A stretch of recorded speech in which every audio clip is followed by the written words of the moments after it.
नमस्कार दोस्तों, मैं नरेश कटारा और आप मेरे साथ हैं उत्कर्ष क्लासेज में। और उत्कर्ष क्लासेज में आप सभी का हार्दिक स्वागत है।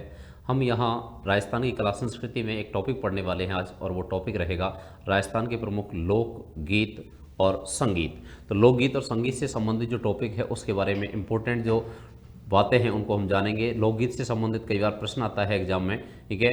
तो वो प्रश्न सीधा प्रश्न पूछा जाता है कई बार कि ये गीत जो है वो किससे संबंधित है, या फिर जो गीत है वो किस क्षेत्र का है, कई बार ऐसे प्रश्न पूछा जाता है। तो उससे संबंधित जो बातें हैं वो बातें करेंगे दोस्तों हम। तो यहाँ पर जो राजस्थान के जितने भी कंपटीशन एग्जाम है उसके लिए इंपॉर्टेंट क्लास है।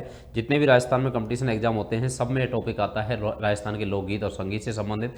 तो इसकी बातें करेंगे हम यहाँ पर। तो राजस्थान के प्रमुख लोकगीत, इनकी बात करें हम, राजस्थान के प्रमुख लोक गीत, राजस्थान के प्रमुख जो लोकगीत हैं उनकी बात करते हैं दोस्तों। तो राजस्थान के प्रमुख जो लोकगीत हैं कौन कौन से हैं लोकगीत, उनकी बात करें तो देखो राजस्थान के जो प्रमुख लोकगीत हैं, राजस्थान के प्रमुख लोकगीत उनकी बात करें लोकगीतों की, तो देखो राजस्थान के लोकगीत और लोकगीत कौन कौन से हैं। तो सबसे पहले हम बात करें लोकगीत क्या होता है। वे गीत जो आम जनमानस द्वारा विभिन्न समारोहों, उत्सव, ऋतुओं पर, ठीक है, स्वतंत्र रूप में सहृदय और सरल विश्वासी लोगों द्वारा जो गाए जाते हैं उनको हम क्या कहते हैं, लोकगीत। और ये लोकगीत जो है ये हमारी सभ्यता व संस्कृति के परिचायक माने जाते हैं। लोकगीत हमारी सभ्यता व संस्कृति के परिचायक हैं, ठीक है। और लोकगीत जो हैं ये लोकगीत हमारी सभ्यता व संस्कृति के परिचायक हैं, ठीक है। तो पहली बात ये हमको याद होनी चाहिए कि लोकगीत हमारी सभ्यता व संस्कृति के परिचायक है। सभ्यता संस्कृति के परिचायक है। तो लोकगीत हमारी सभ्यता व संस्कृति के परिचायक माने जाते हैं। और लोकगीत किसको कहते हैं, तो वे गीत जो आम जनमानस द्वारा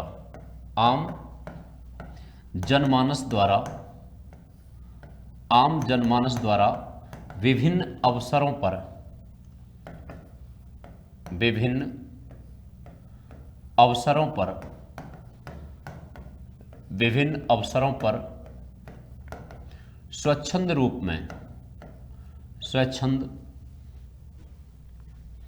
रूप में गाए जाएं, उनको क्या कहा जाता है, लोकगीत कहा जाता है। तो ये लोकगीत कहलाते हैं। और लोकगीत जो है ये आम जनमानस द्वारा विभिन्न अवसरों पर स्वच्छंद रूप में गाए जाते हैं। और लोकगीत जो हैं ये लोकगीत हमारी सभ्यता और संस्कृति के क्या हैं, परिचायक हैं, विभिन्न अवसरों पर गाए जाते हैं। तो लोकगीत जो हैं इनकी हम बात करें तो देखो लोकगीत विभिन्न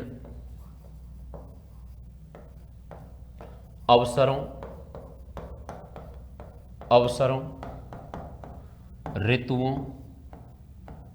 ऋतुओं, त्योहारों,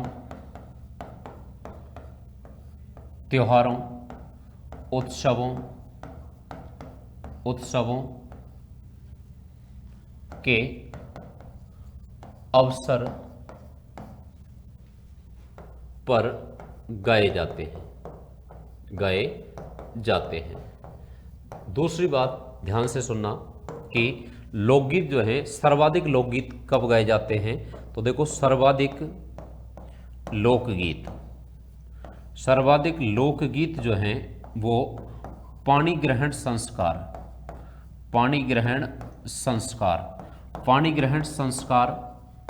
यानी कि पाणी ग्रहण संस्कार का मतलब होता है विवाह के अवसर पर गाए जाते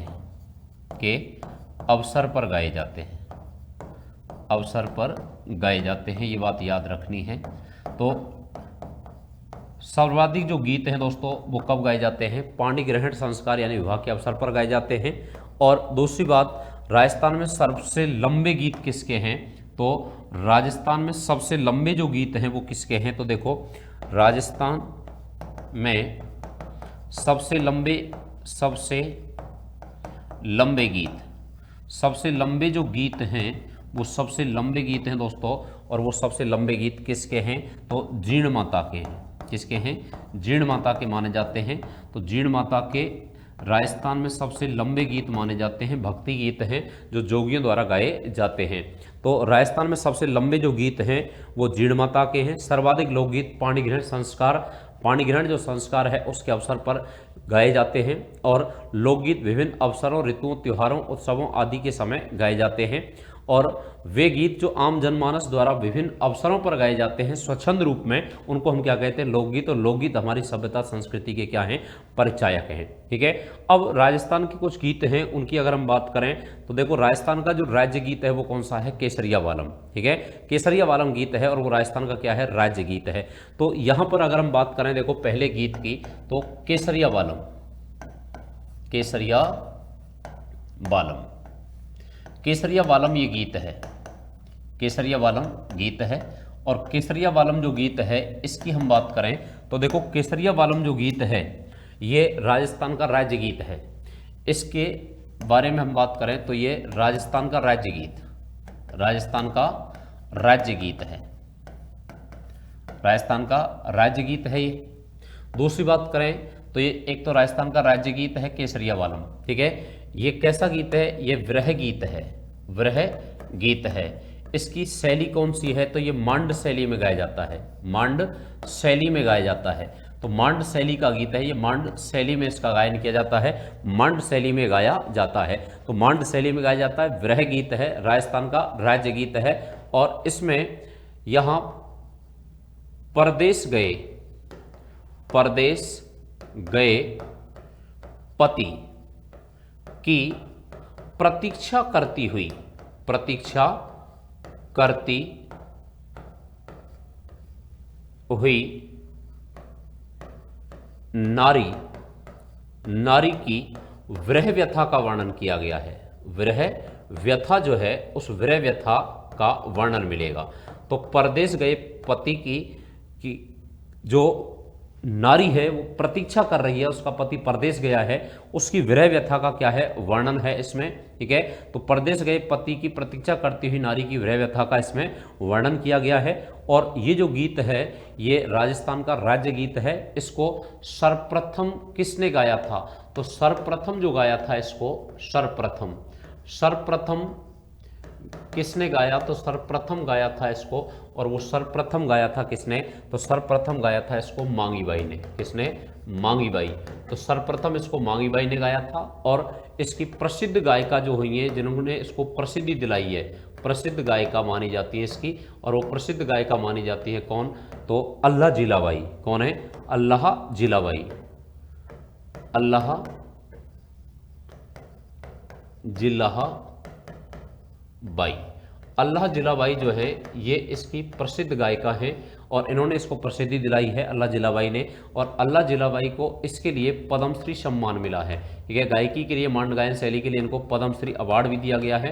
तो पद्मश्री सम्मान मिला है, तो पद्मश्री सम्मान मिला है अल्लाह जिलाबाई को मांड गायन शैली के लिए। और ये प्रसिद्ध गायिका हुई हैं। मांड गायन शैली में गाया जाता है केसरिया वालम, केसरिया वालम आओ नी पधारो मारे देश। तो केसरिया वालम आओ नी पधारो मारे देश ये राजस्थान का राज्य गीत है। ठीक है, राजस्थान का राज्य गीत माना जाता है। और इसके जो बोल हैं वो बोल क्या हैं कि बोल इनकी बात करें तो बोल है इसका, केसरिया वालम, केसरिया वालम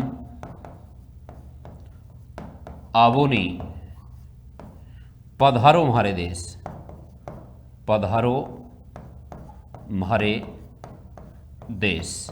तो ये इसके बोल हैं, केसरिया वालम आओ नी पधारो हमारे देश। तो ये राजस्थान का राज्य गीत है केसरिया वालम। और केसरिया वालम जो है ये सबसे पहले गाया है मांगी बाई ने, और इसको प्रसिद्धि दिलाने का जो श्रेय दिया जाता है वो दिया जाता है अल्लाह जिलाबाई को। इसके लिए इनको पद्मश्री सम्मान मिला है। राजस्थान का राज्य गीत कौन सा है? तो राजस्थान का राज्य गीत ध्यान रखना केसरिया वालम है। ये शैली कैसी है? इसका जो स्वरूप है वो कैसा है? विरह गीत है। और शैली क्या है? मांड शैली है। और ये परदेश गए, इसमें वर्णन किसका है, परदेश गए पति की प्रतीक्षा करती हुई नारी की वृह व्यथा का इसमें क्या किया गया है, वर्णन किया गया है। तो इस गीत को कहते हैं दोस्तों क्या, केसरिया बालम।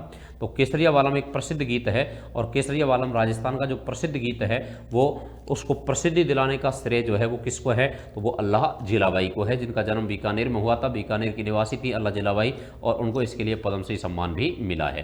तो इसका जो आंसर है, जो यहाँ पर अगर कई बार ऐसे पूछ लिया जाता है कि केसरिया बालम की प्रसिद्ध गायिका कौन है, तो आंसर क्या देना है आपको, अल्लाह जिलाबाई आंसर देना है। सबसे पहले किसने गाया, मांगी बाई ने। राजस्थान का राज्य गीत क्या है, केसरिया बालम है। केसरिया बालम है जो राजस्थान का क्या है, राज्य गीत है। नेक्स्ट अगले गीत की हम बात करें तो देखो अगला जो गीत है जैसे राजस्थान का, उसकी बात करें तो राजस्थान का जैसे यहाँ पर गीत है गोरबंद। क्या है, गोरबंद। गोरबंद, अब गोरबंद में क्या होता है कि ये गीत भी है और गोरबंद है क्या, तो गोरबंद इसका जो क्षेत्र है वो क्षेत्र है मारवाड़ शेखावाटी क्षेत्र। तो मारवाड़ और शेखावाटी क्षेत्र में गाया जाता है, शेखावाटी क्षेत्र में ये गाया जाता है। अब इसकी आपको रोचक बात बताता हूं, सुनना ध्यान से। गोरबंद, अब सबसे पहले ये पूछा जाता है कि गोरबंद क्या है, तो गोरबंद दोस्तों ऊंट के गले का आभूषण है। ऊंट के गले का आभूषण है, ऊंट के गले का एक आभूषण है। तो ऊंट के गले का आभूषण है और ऊंट के गले का आभूषण है क्या, गोरबंद। तो गोरबंद ऊंट के गले का एक आभूषण होता है, ठीक है। अब यहां इस गीत में, यहां पर यह गीत कैसा है, श्रृंगारिक गीत है। कैसा है, श्रृंगारिक गीत है, श्रृंगारिक गीत है। तो ये श्रृंगारिक गीत है पहली बात तो, ठीक है। इसमें यहां पर ऊंट की सजावट जो है, ऊंट की सजावट जो की जाती है, ऊंट को जो सजाया जाता है, श्रृंगार किया जाता है, उसका वर्णन है इसमें, ठीक है।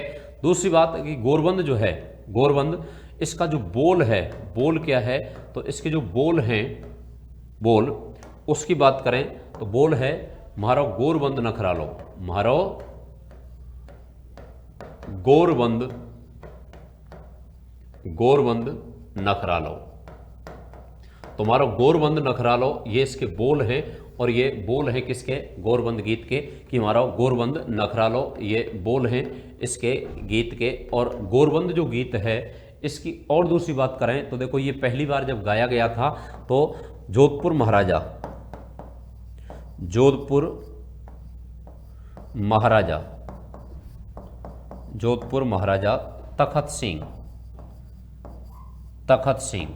तो जोधपुर महाराजा तखत सिंह जो थे उनकी धर्म बहन, जोधपुर महाराजा तखत सिंह की धर्म बहन थी एक, धर्म बहन, और धर्म बहन थी ग्वालिन, एक ग्वालिन थी और वो इनकी धर्म बहन थी। तो उन्होंने ग्वालिन ने तखत सिंह, तखत सिंह के विवाह के समय, विवाह के समय, तखत सिंह के विवाह के समय इसको गाया था, ठीक है। तखत सिंह के विवाह के समय ऊंट की सजावट पर गाया था, सजावट पर गाया था। तो जब ऊंट को सजाया गया उस समय गाया गया था ये गीत, ठीक है। ऊंट को सजाते हुए तो ऊंट के गले में एक आभूषण धारण कराया जाता है जिसको कहते हैं गोरबंद। तो प्रश्न पूछ लिया जाता है कई बार कि गोरबंद क्या है, तो गोरबंद ऊंट के गले का आभूषण है और ये श्रृंगारिक लोकगीत है जिसके बोल है मारो गोरबंद नखरा लो, ठीक है। तो ये ऊंट के गले का आभूषण होता है गोरबंद, और गोरबंद गीत प्रसिद्ध है कहाँ का, मारवाड़ शेखावाटी क्षेत्र का। तो गोरबंद प्रसिद्ध गीत है, यहाँ का प्रसिद्ध गीत है गोरबंद, ठीक है। तो ऐसे प्रमुख जो गीत हैं उनकी हम बातें कर रहे हैं, तो जिसमें गोरबंद है और राजस्थान का राज्य गीत है। और राजस्थान का राज्य गीत क्या है, तो राजस्थान का राज्य गीत है दोस्तों केसरिया बालम। तो केसरिया बालम राजस्थान का राज्य गीत है। नेक्स्ट बात करें हम हिचकी गीत, कौन सा गीत, हिचकी गीत। तो देखो एक गीत है हिचकी गीत, हिचकी, हिचकी गीत है। अब हिचकी जो गीत है, अब हिचकी आती है, ठीक है। जब हमें कोई अपना प्रिय याद करता है तो ऐसा माना जाता है हिचकी आती है, हिचकी आती है। और जब हिचकी आती है तो यहाँ पर हमें पता है कि जब हिचकी आती है तो हिचकी, जब हम अपने किसी प्रियतम को याद करते हैं तब हिचकी आती है, तब उसका नाम लेते हैं तो वो हिचकी रुक जाती है, ठीक है। तो अपने किसी प्रिय को अपने किसी प्रिय द्वारा याद किए जाने पर जब हिचकी आती है तो गीत गाया जाता है, उसको हिचकी गीत कहते हैं। तो इसका क्षेत्र याद रखना, क्षेत्र पूछा जाता है इसका, और क्षेत्र जो है मैं आज आपको बता रहा हूं इसका क्षेत्र, ध्यान से सुन लेना। इसका क्षेत्र है दोस्तों अलवर क्षेत्र। कौन सा क्षेत्र है? अलवर क्षेत्र है। तो अलवर क्षेत्र का गीत है हिचकी गीत, ठीक है। तो क्षेत्र तो इसका क्या हो गया? अलवर। और ये कैसा गीत है? तो विरह गीत है। कैसा गीत है? विरह गीत है। तो ये विरह गीत है, विरह गीत है। दूसरा, ये हिचकी आने पर गाया जाता है, हिचकी आने पर गाया जाता है। तो हिचकी आने पर ये गाया जाता है, ठीक है, तब याद आती है, ठीक है, तो ये गीत गाया जाता है। हमारे पिया जी बुलावे माने अब हिचकी। तो इसका जो बोल है वो बोल क्या है कि हमारा पिया जी बुलावे माने आवे हिचकी, आवे हिचकी। तो ये जो बोल हैं, ये बोल हैं किस गीत के? हिचकी गीत के। तो हिचकी एक प्रसिद्ध गीत है, अलवर क्षेत्र का गीत माना जाता है, ठीक है, और ये विरह गीत है और हिचकी आने पर गाया जाता है। जब हिचकी आती है, अपना कोई प्रिय याद करता है तो हिचकी आती है, तब ये गीत गाया जाता है। तो इसको कहते हैं हिचकी गीत। क्या कहते हैं इसको? हिचकी गीत कहते हैं। नेक्स्ट आगे हम बात करें, देखो अगले गीत की, तो एक गीत है चिरमी गीत। चिरमी गीत, चिरमी गीत। चिरमी जो गीत है, एक चिरमी क्या होता है? तो चिरमी एक छोटा पौधा होता है, छोटा पौधा होता है, छोटा पौधा होता है। तो छोटा पौधा जो है उसको क्या कहा जाता है? चिरमी कहा जाता है, ठीक है, चिरमी कहा जाता है। छोटा पौधा होता है, ठीक है। और ये गीत किसके द्वारा गाया जाता है? तो नवविवाहिता द्वारा, नवविवाहिता जो है उसके द्वारा, नवविवाहिता द्वारा गाया जाता है। किसकी प्रतीक्षा में? तो ये प्रतीक्षा में गाया जाता है नवविवाहिता द्वारा अपने पिता या भाई की प्रतीक्षा में, क्योंकि उसकी शादी हुई है और वो अपना घर छोड़ करके ससुराल गई है। तो वहां उसको अपने जब घर की याद आती है तो वो अपने भाई अथवा पिता को याद करती है कि वो मुझे लेने आएंगे, ठीक है, तब वो गीत गाया जाता है। और एक चिरमी एक छोटा पौधा है, उसको संबोधित करते हुए गीत गाया जाता है, ठीक है। चिरमी मारी चिरमरी, चिरमी मारी चिरमरी, ये गीत गाया जाता है। और चिरमी जो गीत है वो चिरमी गीत गाया जाता है, छोटे पौधा होता है उसको संबोधित करते हुए। ये किसके द्वारा गाया जाता है? नवविवाहिता द्वारा अपने भाई अथवा पिता की प्रतीक्षा में गाया जाता है। तो इसको कहते हैं दोस्तों क्या? चिरमी गीत। अगले गीत की बात करें, देखो यहाँ पर राजस्थान में बहुत सारे गीत हैं, ठीक है, हर रस्म पर रिवाज पर गीत गाया जाता है, हर ऋतु में गीत गाया जाता है। तो बहुत सारे गीत हैं राजस्थान में, ठीक है, जिसमें हम कुछ प्रसिद्ध गीतों की बातें कर रहे हैं। तो चिरमी गीत है। इसके अलावा अगर हम देखें तो देखो ढोला मारू, ढोला मारू, ढोला मारू गीत, ढोला मारू गीत। अब देखो ये ढोला मारू जो गीत है इसकी बात करें तो ढोला मारू गीत है। और ढोला मारू जो गीत है, ढोला मारू गीत, इसका क्षेत्र पूछ लेता है तो ध्यान रखना सिरोही क्षेत्र है। कौन सा क्षेत्र है? सिरोही क्षेत्र है। तो सिरोही क्षेत्र में गाया जाता है, ठीक है। ढोला, ढोला जो थे, ढोला, इनकी बात करें हम, और एक है मारू। कौन है? मारू। तो इनकी बात करें ढोला और मारू की, तो ढोला और मारू जो है इनसे संबंधित ये गीत है, सिरोही क्षेत्र में गाया जाता है। ढोला ये नरवर के राजकुमार थे, नरवर एमपी में है, नरवर एमपी के राजकुमार हैं, नरवर एमपी के राजकुमार हैं। और मारू जो है ये पूंगल, पूंगलगढ़ है बीकानेर, पूंगल बीकानेर, पूंगल बीकानेर में है प्रेजेंट में, बीकानेर की राजकुमारी है, राजकुमारी हैं। इनका बचपन में विवाह हो जाता है। ढोला मारू की कथा सुनी होगी आपने कि ढोला और मारू के माता पिता थे, वो मेले में आए थे, धीरे धीरे इनकी दोस्ती हो गई, जान पहचान हो गई। जब मेला विछड़ने का समय आया तो इन्होंने सोचा कि बाद में हम कभी मिलेंगे या नहीं मिलेंगे, तो इसलिए इन्होंने क्या किया, ये फैसला लिया, ये डिसीजन लिया कि अपने पुत्र और पुत्री हैं इनका क्या कर देते हैं, विवाह कर देते हैं, जिससे जो दोस्ती है वो रिश्ते में बदल जाएगी। तो उस समय इनका विवाह कर दिया गया। और इनका जब विवाह हुआ, ढोला का विवाह हुआ और ढोला मारू का विवाह होता है। और इनका जो विवाह हुआ उस समय, विवाह के समय इनकी जो उम्र थी, विवाह के समय इनकी जो उम्र है उसकी बात करें तो देखो इनकी जो उम्र है किस उम्र में इनकी शादी हुई थी, तो उस समय ढोला की उम्र थी 3 वर्ष और मारू की जो उम्र है वो मारू की उम्र एज कितनी थी, तो इनकी थी 1.5 वर्ष। कितनी थी? 1.5 वर्ष। तो मारू की उम्र जो है वो 1.5 वर्ष थी और यहाँ ढोला की जो उम्र है वो कितनी थी? 3 वर्ष थी। तो इस समय इनका विवाह करा दिया जाता है इस अवस्था में, 3 वर्ष और 1.5 वर्ष की अवस्था में। तो यहाँ पर इनके बाद में जब ढोला जो थे, ढोला के माता पिता ने उनको बताया नहीं था, तो बाद में ढोला जो है उनका माता पिता का देहांत हो गया, ढोला नरवर के राजा बन गए। अब ढोला जब नरवर के राजा बन जाते हैं तो उस समय उनका विवाह हो जाता है। अब उनके पास में नई ढोली आ गई, नया विवाह हो गया। अब उसको ये बात याद नहीं थी कि मेरा बचपन में विवाह हो चुका है। अब इन्होंने यहाँ से जब मारू बड़ी हो गई तो पत्र भेजा और पत्र जो है वो नई वाली जो उनकी ढोला की नई वाली जो रानी आई थी उनको मिल जाता है। तो वो जो नई वाली रानी थी वो लेटर को छिपा लेती है और वो बताती नहीं है ढोला को। फिर यहाँ से पत्र भेजे जाते हैं, उनका कोई जवाब नहीं आता है। तो फिर कुछ ऐसे कलाकार भेजे जाते हैं उनके दरबार में। उन कलाकारों ने जो नाटक प्रस्तुत किया, उस नाटक से पिछली बात याद आई ढोला को, तब वो मारू को लेने के लिए आते हैं, तब मारू को लेकर के जाते हैं। तो ऐसे ढोला मारू जो है वो कथा है और ढोला मारू की जो प्रेम कथा है उस पर गीत गाया जाता है और वो गीत गाया जाता है कहाँ पे? सिरोही में। तो ढोला मारू के जो गीत हैं दोस्तों, वो ढोला मारू के गीत कहाँ के प्रसिद्ध हैं? तो ढोला मारू के गीत हैं सिरोही के। कहाँ के प्रसिद्ध हैं? सिरोही के प्रसिद्ध हैं। तो ढोला मारू के जो गीत हैं वो सिरोही क्षेत्र में गाए जाते हैं। ये विवाह के समय इनकी उम्र पूछ ली जाती है, एक बार एग्जाम में पूछी हुई है, तो ध्यान रखना। तो ढोला मारू के गीत का क्षेत्र कौन सा है? सिरोही है। और ढोला मारू के जो गीत हैं, ठीक है, वो गीत गाए जाते हैं। तो ढोला मारू की प्रेम कथा संबंधित ढोला नरवर के राजकुमार हैं और मारू पूंगल बीकानेर की राजकुमारी हैं। पूंगल बीकानेर की राजकुमारी हैं। ओके, अब ढोला मारू ये तो गीत है। अब आपको मैं बात बताता हूँ, ढोला मारू एक आरटीडीसी होटल है। RTDC, Rajasthan tourism development corporation, RTDC जो होटल है, होटल आरटीडीसी होटल कौन सा? ढोला मारू। ढोला मारू ये कहाँ पर है? तो आरटीडीसी होटल ढोला मारू जो है दोस्तों, ये ध्यान रखना बीकानेर में है। कहाँ पर है?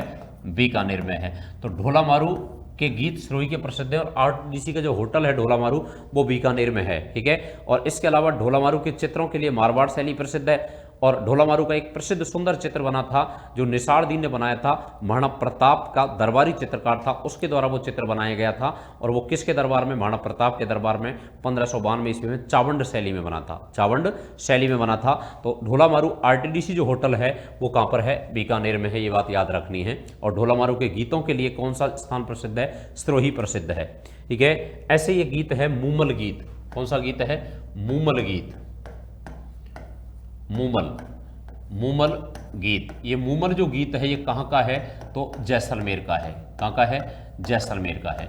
तो मूमल गीत है ये जैसलमेर का है, ठीक है, जैसलमेर में गाया जाता है मूमल गीत। इसमें क्या है सुनना, तो मूमल जो गीत है, मूमल गीत जैसलमेर का प्रसिद्ध है, जैसलमेर क्षेत्र में गाया जाता है। लोद्रवा की राजकुमारी थी मूमल, ठीक है। तो मूमल कौन थी? तो मूमल जो है ये लोद्रवा की राजकुमारी थी। लोद्रवा की राजकुमारी थी। और एक थे यहां पर अमरकोट स्थान है, अमरकोट है पाकिस्तान में। अमरकोट कहां पे है? पाकिस्तान में है प्रेजेंट में। तो अमरकोट के राजकुमार थे और राजकुमार थे, उनका नाम था महेंद्र। राजकुमार कौन थे? महेंद्र। तो महेंद्र और मूमल जो है उनकी प्रेम कथा से संबंधित गीत गाए जाते हैं और वो गाए जाते हैं जैसलमेर क्षेत्र में। और यहाँ पर लोद्रवा की एक सुंदर राजकुमारी थी मूमल, ठीक है, उनके सौंदर्य से संबंधित गीत गाए जाते हैं, वो जैसलमेर क्षेत्र में गाए जाते हैं, ठीक है। और यहाँ पर मूमल गीत आपसे पूछा जाता है तो क्षेत्र याद रखना कौन सा है? जैसलमेर क्षेत्र है। तो जैसलमेर क्षेत्र में ये गीत गाए जाते हैं मूमल के गीत। और मूमल जो है वो राजकुमारी थी कहाँ की? लोद्रवा की।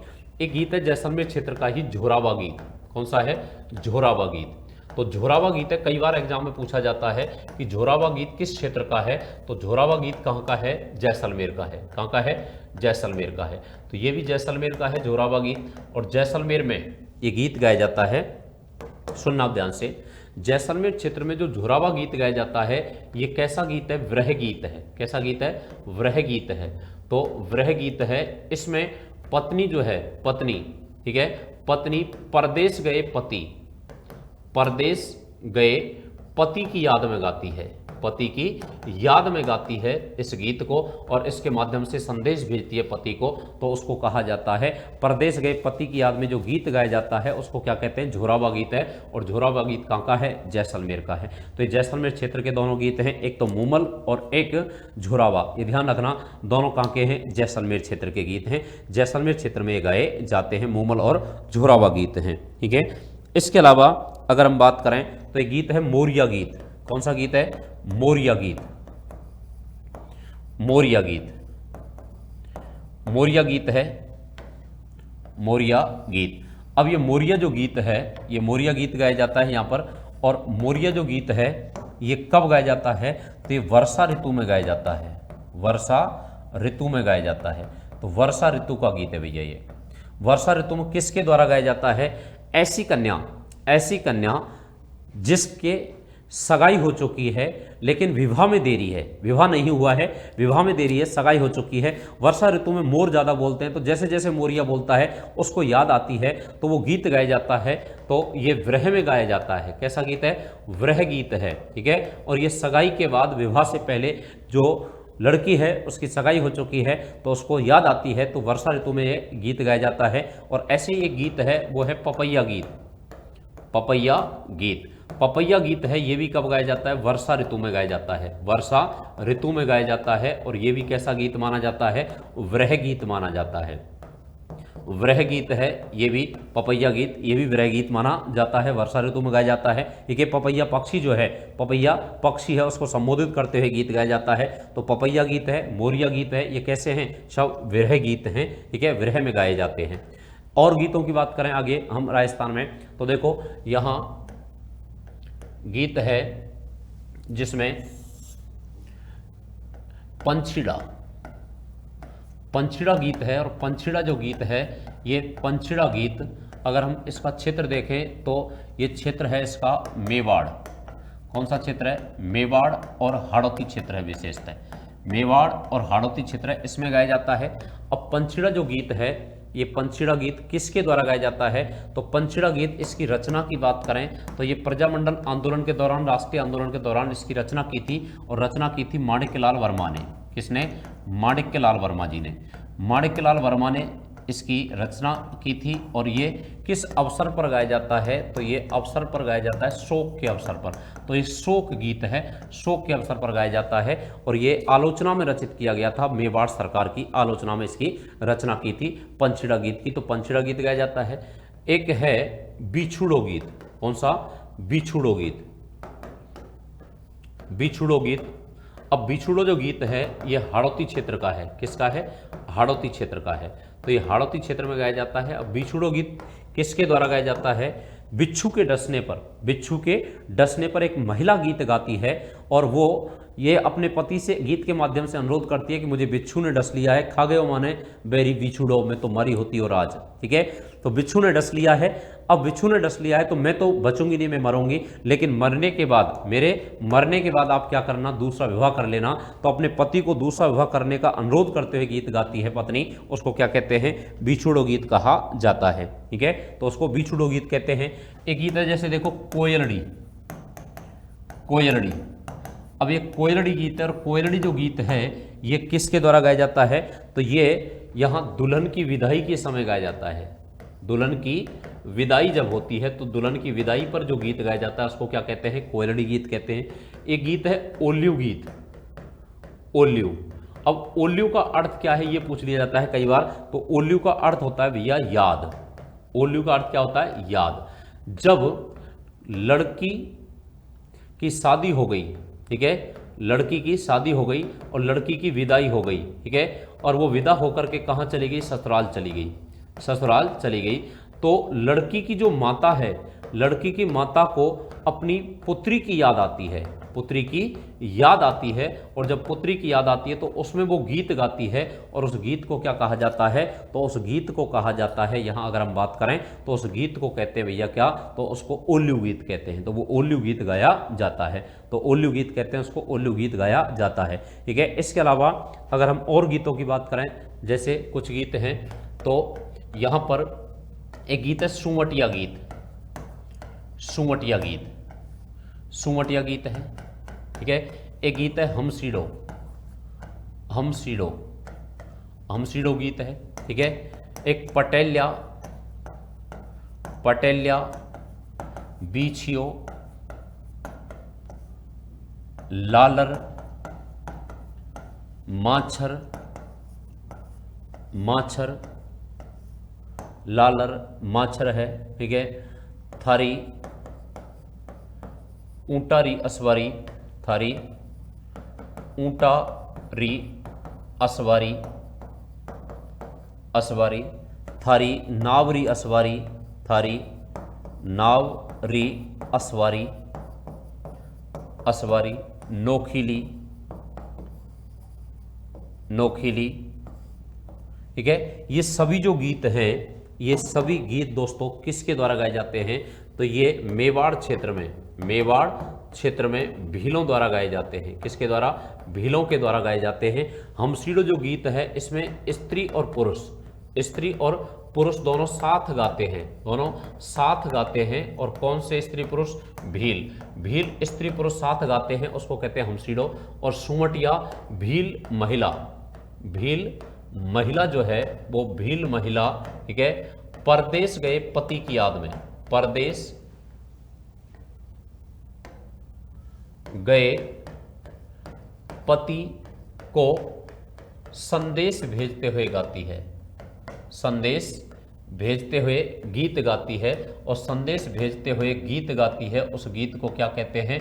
तो उस गीत को कहते हैं सुमटिया गीत। तो सुमटिया गीत है, हमसीडो है, पटेलिया बीछियो लालर माछर, ठीक है। ये सब किसके गीत हैं? भीलों के गीत हैं, भीलों के द्वारा गाए जाते हैं। भील क्षेत्रों में गीत गाए जाते हैं। और भील क्षेत्र जो है वो ध्यान रखना मेवाड़ का क्षेत्र है, मेवाड़ का पर्वतीय क्षेत्र है। इस पर्वतीय क्षेत्र में भीलों के द्वारा ये गीत गाए जाते हैं। तो उन गीतों को क्या कहते हैं? यहाँ पर हम अगर बात करें तो उनको यहाँ सुमटिया, हमसीडो, पटेलिया बीछियो लालर माछर, ये सब भीलों के गीत हैं, ठीक है। इसके अलावा देखो बात करें हम, एक कामड़ गीत है। कौन सा गीत है? कामड़ गीत, कामड़ गीत है। एक जला गीत है, एक जला गीत है, ठीक है। एक कुकड़ी गीत है, कुकड़ी गीत है, ठीक है। इसके अलावा एक यहाँ पर पावड़ा गीत है, पावड़ा गीत है, ठीक है। तो पावड़ा गीत है, कुकड़ी गीत है, जला गीत है, कामड़ गीत है। इसके अलावा अगर हम देखें तो यहाँ पर जब देखो कामड़ गीत, कामड़ गीत। एक कलाली गीत है, कलाली गीत है, ठीक है, कलाली है। एक लावड़ी गीत है, लावड़ी गीत है। एक कागा गीत है। बहुत सारे गीत हैं, ठीक है, बहुत सारे गीत हैं राजस्थान में, ठीक है। कामड़ गीत, कामड़ जो है वर को जादू टोना से बचाने के लिए, जादू टोना जो है उससे बचाने के लिए गाया जाता है, जादू टोना से बचाने हेतु ये गीत गाया जाता है। और ये वधु पक्ष की महिलाएं गाती हैं, ठीक है। जला गीत है, वर का डेरा देखने जाते समय, वर का डेरा, जब दूल्हा बारात लेकर के वधु पक्ष के यहाँ पहुंच जाता है तो वर पक्ष को जब वहां पहुंच जाता है, वर पक्ष वधु पक्ष के यहाँ बारात लेकर के दूल्हा पहुंच जाता है तो वधु पक्ष की महिलाएं दूल्हे का डेरा देखने आती हैं और उस समय गीत गाती हैं। तो वर का डेरा देखने जाते समय, देखने जाते समय जो गीत गाया जाता है महिलाओं द्वारा, उस गीत को हम क्या कहते हैं? तो उस गीत को कहते हैं जला गीत। तो वर का डेरा देखने जाते समय महिलाएं, और ये महिलाएं किस पक्ष की होंगी? महिला वधु पक्ष की, वधु पक्ष की, ठीक है। तो वधु पक्ष की गीत गाती हैं और उस गीत को क्या कहते हैं? तो उस गीत को कहा जाता है, महिलाएं जब यहाँ गीत गाती हैं वर का डेरा देखने जाते समय, तो उस गीत को कहा जाता है जला गीत। क्या कहते हैं उसको? जला गीत कहते हैं। तो ये जला गीत गाया जाता है, ठीक है। कुकड़ी गीत है, कुकड़ी गीत ये राती जगह, राती जगह जो है, राती जगह का अंतिम गीत होता है, अंतिम गीत होता है। और ये अंतिम गीत गाया जाता है राती जगह का, कुकड़ी गीत। और कुकड़ी जो गीत है यहाँ पर ये अंतिम गीत होता है राती जगह का, राती जगह का अंतिम गीत है। और ये सूर्योदय से पहले विवाह के समय गाया जाता है। पावड़ा गीत, नए दामाद, नए दामाद को ससुराल में, ससुराल में भोजन कराते समय, जब पहली बार दामाद आता है तो भोजन कराते समय गीत गाया जाता है, कराते समय जो गीत गाया जाता है उसको क्या कहते हैं? पावड़ा गीत। कलाली गीत, ये वीर रस के गीत हैं, वीर रस के गीत हैं। और ये यहाँ दरबारों में, राजाओं के जो दरबार होते थे उन दरबारों में, महफिलों में, जो महफिल होती थी राजाओं की, महाराजाओं की, सामंतों की, उन महफिलों में गाए जाते थे, महफिलों में गाए जाते थे ये गीत। तो इन गीतों को क्या कहा जाता है? कलाली गीत। लावणी, और लावणी का अर्थ होता है बुलाना। क्या होता है? बुलाना। ठीक है। तो देवताओं को आमंत्रित करने के लिए, देवताओं को आमंत्रित करने के लिए जो गीत गाए जाते हैं उनको क्या कहा जाता है? तो आमंत्रित करने के लिए जो गीत गाए जाते हैं उनको कहा जाता है, आमंत्रित करने हेतु गीत गाए जाते हैं उनको कहते हैं लावणी गीत। तो उनको क्या कहा जाता है? लावणी गीत कहते हैं। कागा गीत, कागा जो है यहाँ पत्नी जो है, पत्नी वो पति के घर आने का, पति के घर आने का, घर आने का शकुन मनाती है, शकुन मनाती है। और कैसे मनाती है? उस समय कागा जो होता है, कौवा, कौवा, इस कौवा को उड़ाते हुए, कौवा को उड़ाते हुए, यहाँ ये कौवे से कहती है कि उड़ उड़ रे मारा काला रे कागला जद मारा पीव जी घर आवे। तो कौवा को उड़ाते हुए ये गीत गाती है, तो उस गीत को क्या कहते हैं? कागा गीत कहते हैं। तो ऐसे बहुत सारे गीत हैं राजस्थान में जो गाए जाते हैं। ठीक है। और ये विभिन्न अवसरों पर, विभिन्न ऋतुओं में, विभिन्न समय पर गीत गाए जाते हैं। तो उन गीतों के बारे में हम चर्चा कर रहे हैं। ठीक है। और लोक संगीत है, उस लोक संगीत की बात करें, लोक संगीत, तो राजस्थान में जो लोक संगीत है, संगीत, इस संगीत की राजस्थान में लगभग 5 प्रमुख यहाँ पर शैली है। संगीत की राजस्थान में 5 शैली है। संगीत की शैलियों की बात करें तो देखो यहाँ पर एक तो शैली है, संगीत की 5 शैली है, जिसमें एक तो है यहाँ मांगड़ियार शैली। कौन सी है? मांगड़ियार शैली, मांगड़ियार शैली, मांगड़ियार शैली है। ठीक है। एक है मांड शैली। संगीत की शैली है 5, एक मांड शैली है, मांड शैली है, और एक है लंगा गायन शैली, लंगा गायन शैली है, लंगा गायन शैली है। एक है तालबंदी शैली, तालबंदी शैली, तो तालबंदी शैली है। और एक है हवेली संगीत, हवेली संगीत, ये हवेली संगीत शैली। तो ये कुछ शैली है राजस्थान में लोक गायन की। ठीक है। संगीत शैलियां हैं। मांगड़ियार शैली है, ये पश्चिमी राजस्थान का जो मरुस्थलीय क्षेत्र है वहां पर ये सिंध क्षेत्र की मांगड़ियार जाति है जो गायन वादन का काम करती है, उसके द्वारा विकसित की गई है। मांड शैली, जैसलमेर जो क्षेत्र है उसको 10वीं शताब्दी मांड क्षेत्र कहते थे, बल्ल क्षेत्र कहते थे। तो वहां पर जो शैली है, ठीक है, पाकिस्तान के आसपास के जो क्षेत्र हैं, ठीक है, यहां से जो कुछ जीवंत जातियां हैं, सजीवंत जातियां थी, उनके द्वारा इसकी शैली की शुरुआत की गई थी। लंगा, लंगा भी एक लंगा जाति है, और लंगा जो मुस्लिम जाति है उसके द्वारा, ठीक है, अपने यजमानों के यहाँ जाकर के गायन किया जाता है, वादन किया जाता है, उसको लंगा गायन शैली कहते हैं। और तालबंदी जो शैली है, ये तालबंदी जो शैली है, इसकी अगर हम बात करें तो ये पूर्वी राजस्थान क्षेत्र की है। ये तीनों जो है ये पश्चिमी राजस्थान क्षेत्र की हैं। किसकी हैं? पश्चिमी राजस्थान क्षेत्र में है। ठीक है। और ये तालबंदी जो शैली है ये पूर्वी राजस्थान क्षेत्र की है, पूर्वी राजस्थान क्षेत्र की है, जिसमें राजस्थान का पूर्वी राजस्थान क्षेत्र अगर हम देखें तो उसमें पूर्वी राजस्थान क्षेत्र में यहाँ दौसा से लेकर के, दौसा है, अलवर है, भरतपुर है, सवाई माधोपुर है, ठीक है, इन क्षेत्रों में ये शैली जो है इसका प्रचलन है, तालबंदी शैली। ठीक है। और यहाँ जो हवेली संगीत शैली है, उस हवेली संगीत शैली ये नाथद्वारा में, कहाँ पे? नाथद्वारा में। नाथद्वारा में अष्टछाप के कवियों द्वारा रचित पद गाए जाते हैं, अष्टछाप के कवियों द्वारा रचित पद गाए जाते हैं भगवान श्रीनाथ जी की आराधना में, उसको कहते हैं हवेली संगीत। अष्टछाप के 8 कवि थे, उनकी रचना है। ठीक है। और वो हवेली संगीत गाया जाता है, और इस समय पखावज वाद्य यंत्र बजाया जाता है श्रीनाथ जी की आराधना में। तो दोस्तों ये संगीत और लोकगीत जो हैं उनसे संबंधित बातें थी जो हमने की हैं। यहाँ पर मोटे तौर पर जो बातें हैं वो प्रमुख गीतों के बारे में हमने बातें की हैं। तो यहाँ पर ये जो प्रमुख गीतें हैं, ठीक है, प्रमुख शैलियाँ हैं, ये एग्जाम में पूछे जाते हैं और ये परीक्षा की दृष्टि से महत्वपूर्ण है। और इनको अच्छे से पढ़ने के लिए आप हमारे चैनल के साथ में जुड़े रहेंगे और आप एकदम स्वस्थ होंगे, मस्त होंगे, शानदार होंगे, टकाटक तरीके से पढ़ते रहना। ठीक है दोस्तों। और यहाँ पर ये जो शैलियाँ हैं, चित्रकला शैली हैं, जैसे लोक गायन शैली है, नृत्य शैली है, संगीत शैली है, इनसे संबंधित प्रश्न पेपर में पूछे जाते हैं। तो यहाँ पर ये 5 शैलियाँ ध्यान रखना, राजस्थान की संगीत गायन शैलियाँ हैं उनमें। तो यहाँ पर ये शैलियाँ हैं और कौन कौन से क्षेत्र में है ये मैंने आपको बताई बातें, कौन कौन से गीत हैं वो उनके बारे में हमने चर्चा की है। तो आप अच्छे से इनको पढ़ना और फिर आगे मिलते हैं अगले यहाँ पर बात करेंगे, जब हम यहाँ पर वापस डिटेल में बातें करने वाले हैं सारी, तो अच्छे से आप इनको पढ़ना। ओके दोस्तों, धन्यवाद। जय हिंद, जय भारत, जय जय राजस्थान।